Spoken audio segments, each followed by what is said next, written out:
Assalamualaikum warahmatullahi wabarakatuh.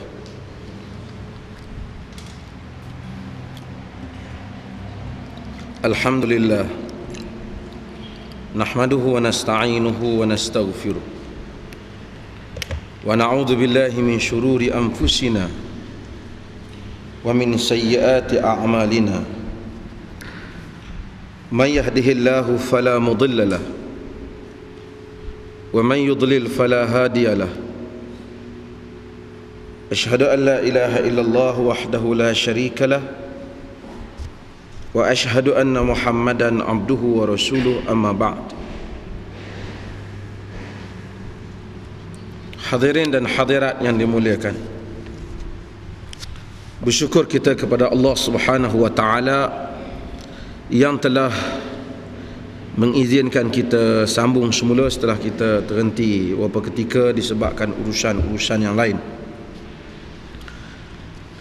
Kita masih lagi membincangkan berhubung babul ikhlas, bab ikhlas, berdasarkan hadis-hadis yang dihimpunkan oleh Al-Imam An-Nawawi di dalam Riyadhus Shalihin.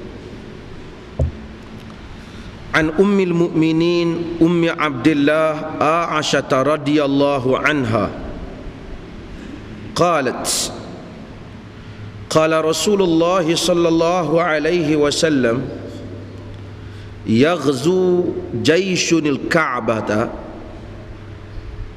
fa idza kanu bi bayda min al-ard yukhsafu bi awwalihim wa akhirihim. قالت قلت يا رسول الله كيف يخسف بأولهم وآخرهم وفيهم أسواقهم ومن ليس منهم.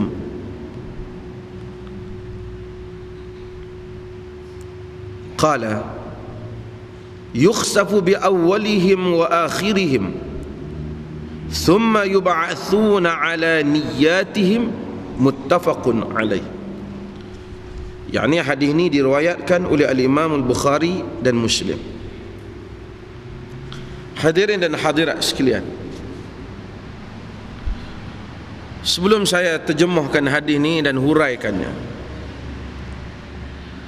ramai orang kadang-kadang dia tidak faham tentang disiplin ilmu hadis ini. Dia sangka apabila seseorang ulama ataupun seseorang ahli ilmu zaman dahulu sebut satu hadis, mestilah hadis itu sahih. Dia sangka macam tu. Ini adalah sangkaan yang salah. Kerana ramai di kalangan ahli ilmuwan, kadang-kala mereka ini tidak menjadikan syarat hadis yang masuk di dalam kitab mereka mesti sahih. Kalau tidak kita panggil sahih Ibnu Majah, sahih Ibnu Majah, sahih apa? An-Nasa'i, Sahih Abi Daud, kita tak panggil. Saya kata Sahih Al-Bukhari. Kerana orang ni bila dia tulis hadis, dia tak mensyaratkan sahih. Walaupun dia sebutlah kadang-kadang syarat-syarat dia tu, tapi tak sampai kepada darjat yang sepatutnya. Itu satu. Habis mungkin kita tanya, kalau tak sahih buat apa dia sebut dalam kitabnya? Kenapa dia sebut di dalam kitab dia jika tidak sahih? Tidakkah ini menyebabkan dia menyebut hadis-hadis yang akan menyebabkan orang pergi sangka hadis benda yang tak hadis ataupun tak sahih, terutama seperti Sunan Ibnu Majah ataupun Sunan Ibni Majah. Kita katakan mereka sebut sebab beberapa sebab, antaranya kerana mereka ketika menulis kitab-kitab tu dia letakkan sanad. Sanad ni nama rawi daripada fulan kepada fulan, kepada fulan. Zaman mereka tulis tu zaman ahli ilmu dan mereka ni akan mengkaji tengok benda ni sahih ataupun tidak. Jadi dia sebutlah haddatsana fulan, akhbarana fulan, qala fulan an fulan, daripada fulan, daripada fulan, daripada fulan. Jadi orang yang baca kitab-kitab ni depa lah boleh nilai. Jadi hampa jangan duk tuduh kata aku reka hadis, aku habaq dah, aku ambil daripada siapa, dia ni yang habaq. Satu. Kedua, kemungkinan ulama-ulama pengumpul hadis ni sendiri dia tak tahu bahawa rawi yang dia riwayat tu salah seorang. Mungkin bukan tok guru dia, tapi yang atas-atas tu telah dihukum sebagai orang yang lemah ataupun dihukum sebagai orang pereka hadis. Dia tak sampai cerita tentang latar belakang dia tu. Dia tak sampai. Jadi dia riwayatkan dengan dia sangka boleh dipercayai. Dia sangka okey. Sebenarnya orang dah kaji dah tak okey.